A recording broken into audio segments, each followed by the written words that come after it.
In 1816, the French boat, La Medusa, crashed about 100 kilometers off the coast of Mauritania.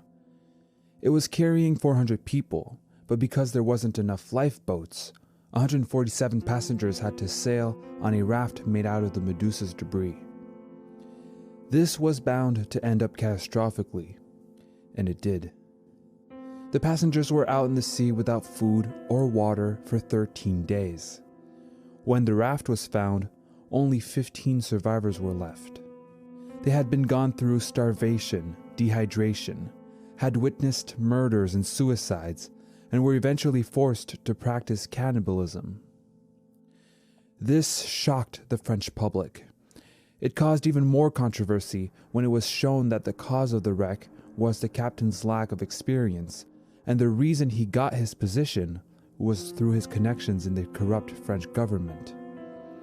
This was critical considering that France had just passed from an empire to a monarchy 2 years earlier in 1814. The leadership was new, and already people started seeing the damages of its corruption. Théodore ژریکو saw an opportunity to launch his career by making a painting on a contemporary, controversial, and popular subject. You can see how motivated he was by looking at the amount of research he did for an art piece he wasn't commissioned for. His research was almost obsessive. In early 1818, he met with 2 survivors, Henri Sévigny and Alexandre Coréard. He built a scale model of the raft. He made sketches of bodies at the hospital's morgue. He went there to study the faces of dying patients. He brought limbs back to his studio to paint them as they decay, and he would even go as far as bringing back decapitated heads and drawing them. He drew many sketches to determine the best scene to convey the tragedy of the Medusa. Could it be the raft being left behind by the lifeboats? Could it be the cannibalism? Or maybe it could be the rescue.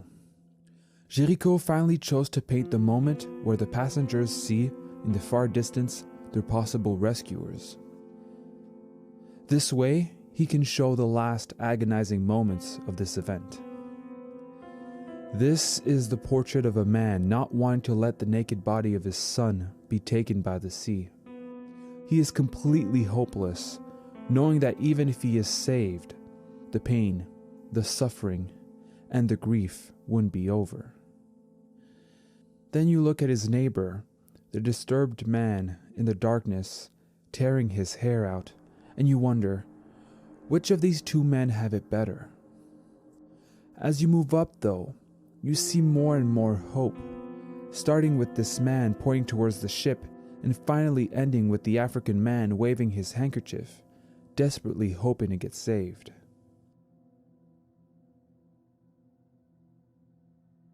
The composition is based on 2 pyramids and numerous diagonal lines, the strongest one starting from bottom left to top right.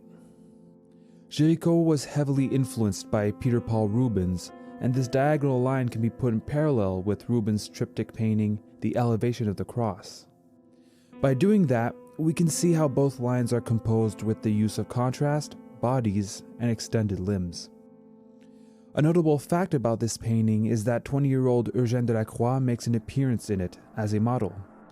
Delacroix greatly admired ژریکو, and he was very excited to see the raft of the Medusa before everybody else.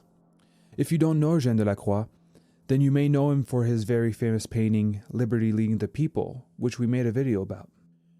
With Raft of the Medusa, ژریکو achieved the fame and recognition he pursued, but also contributed to greater tolerance in the art world. When his masterpiece was first shown, he had been criticized for painting what was called a pile of dead bodies. At the time, some people saw art as a way of reaching an ideal beauty, and these people were deeply shocked by being exposed to such an unpleasant subject. ژریکو showed that art can convey more than simply beauty, but also emotions by painting them or provoking them, no matter how good or bad they can be.